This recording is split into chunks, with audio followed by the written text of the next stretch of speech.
right, this is Sports for Real with Coach Hall. Just wanted to come on a few minutes to give you a recap about what I've seen over the weekend in sports. Before I even get to that, the biggest thing taking place all over the nation is graduation. Graduation is a time of promise. It's a time of making plans for the future and then taking steps to go about doing it. First, you have to get through the ceremony itself. For me, it was June 2nd, today's date, 35 years ago. 35 years ago, when you look back on it, it seems like it didn't take that long. But 35 years actually flew by. Problem is, when you're in school and you're sitting in class and you're a 9th or 10th grader, it seems like you're never going to graduate. And man, I'm going to be in school forever. But at the same time, you're not realizing how fast time is actually flying. So after 35 years of being out, I wish I knew some of the things I knew now. So if I can bestow anything on this weekend's graduates is the wisdom of somebody that's lived for over 50 years. And if it was me, I had to tell myself what to do. I said, look here, you go get into a career, you put 20 years into it, you put your head down, you go to work, be consistent, be continuous, and here's what else I want you to do. I want you to take half your money and put it in a index fund or mutual fund and let it grow. So after that 20 years is up, you'll have big money. So if you go to the military, do 20 years, you got a retirement, you'll be having $1 million waiting on you. If you're working at the factory, you put half your money up, you're still gonna have at least $600,000-700,000. So if I can tell my young self what to do coming out of graduation 35 years ago today, I would say put some money up, go to work, be consistent, and stick to the plan. So that is my wish for this weekend's graduates. That's again, have the wisdom of somebody who's made it over 50 years.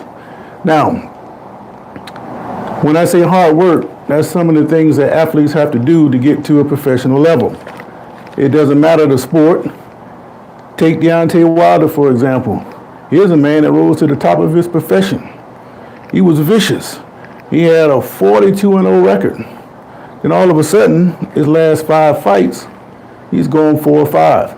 Now, he lost to Fury twice, and he lost to another bomb, and then he got knocked out last night by the big Chinaman. Now, my thing with Wilder and anybody that has the gaudy record that he had before he lost his first fight, I think he lost his hunger. He got to the point where he didn't think he could be beat. So when Fury knocked him out, he couldn't believe it. He fought Fury again, and they got a split, no decision. And then he came back again and fought Fury and lost.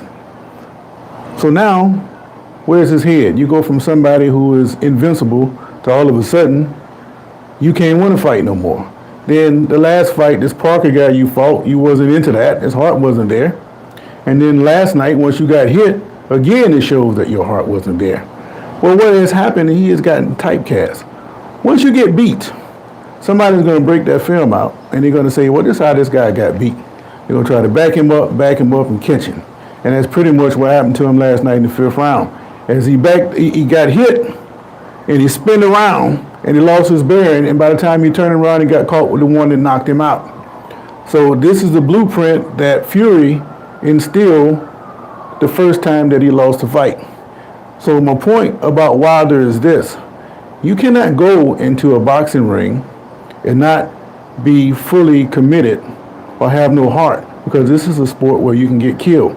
I did a video the other day about the one and only time I stepped into a ring, and I tried to describe to you the surreal experience it was, that as I was going through those ropes, I realized, hey man, all these people around here sitting around waiting on you to get knocked out. So if I wasn't on my game, no matter what level it was on, you can still get hurt. And I think Wilder has reached a point where his heart is not in it anymore, and if he continues to fight, he's going to get himself viciously hurt. That's why I think it's proper for him to retire the way he did last night. You know, everybody wants to go out on top, but when you're in a vicious sport like that, you know, ain't too many Floyd Mayweathers out there where you can go undefeated. Eventually somebody's going to catch you, and he's been caught a couple times now. So I say happy trails to Deontay Wilder. It was great, but it's time to give it up. Now, as Wilder goes out, the other talk is Caitlin Clark. Clark and her sidekick, in a sense, Angel Reese, they are bringing a lot of attention to the WNBA. So much so that it is obvious that the other players don't seem to like it very much. You got women that's been toiling in this league for several years now and don't have the accolades or the rewards that's being bestowed on Clark. But in the end, just like with Bird and Magic, those benefits are going to trickle down to the whole league. They already got charter flights now where they didn't have before, and it's just going to increase from there. Now, I can understand human nature about these women being jealous of Clark and Reese, and they want to take it out on them. But at the same time, that does not give you a right to go and keep physically abusing these women during the games. But the reason why they're doing that is because they haven't been checked. Seem like the officials, they're not going to, a regular foul, so what? We can get somebody, 12 man on the bench to go in there and get 5 fouls and beat your star players up all day, if you allow it, which is the point I'm trying to make here. If Clark is going to be beat up by these other teams, if Angel Reese is going to be choked slammed backwards like she was last week, it is up to their teammates to put a stop to that. Because it's clear that the officials, they don't want to do that. So if they're not going to do it, then the teammates need to do it. It's almost like they're sitting around to see just how tough these players are. Well, this is your future. The way Clark shoots, if you get the pieces around her and just let her spot up and hit those shots, kind of like a Steph Curry, then they're going to be hard to beat. But if you let her get beat up and mentally and physically, then it's going to affect the team performance as you move forward. So you got to have an Elena Boston type, need to come in and step in and put a stop to all this abuse that her teammates have been getting to this point. But that's just the way I see it. You know, if you got a different viewpoint, please let me know. But it's going to be interesting to see how this unfolds as the season continues. Now, you might look at me today, you might think that I'm a Packers fan. No, I'm not a Packers fan. I just happen to have an old Packers shirt. And I wear any team shirt. I even wear a Cowboy shirt. But the difference between, say, wearing a Cowboy shirt, even over the Packers, anybody else, if I got to change the oil or cut the grass or go into a sewer, you put a Cowboy shirt on. But if you got a Steelers shirt, you hang it up on the wall and you look at it and say, man, that's beautiful. But the Cowboys, you go change your oil and pull the spark plugs out and, to grease them and everything else. That's what the Cowboys gear is for. Packers, not much better, but, anything other than the Steelers, you can use for manual labor. So that's kind of what I'm doing today, not doing much. This is kind of like the salad time of the year for people like me. School year is over. All that's left now is just clean up and you take a couple, 5-6 weeks to relax. Whatever it is you want to do. I'm not going to relax because, as always, I'm on a mission. I'm going to talk about these sports and some other things I got lined up. But I just want to come on and say congratulations to the grads. Like I said, I wish you had the wisdom going into the world of a 50-year-old person as somebody who don't know nothing, especially this generation who think they know everything. And they got some rude awakening for them. And a lot of them think they're going to the military, but half of them won't make it through the first night of basic training, and I can promise you that. So Caitlin Clark, all they're doing by beating up like this is you're going to make her tough. She's going to figure that out. And don't get it twisted now. Caitlin Clark be out there talking trash too now. So don't think she's just getting pushed around and not saying nothing. No, she's a competitor just like the rest of them. But she's going to learn her way around, just like, I'm not saying she's going to be like a Jordan, but if you remember, they beat him up pretty good when he first came in the league. So it's going to be some of that jealousy going around. But the way that they're elevating the game, nobody's been talking about the WNBA like they're talking about it now. And as far as boxing go, you hate to see Deontay Wilder go out like that, but it's time for him to go. And it's time for boxing to keep trying to give us the best fights.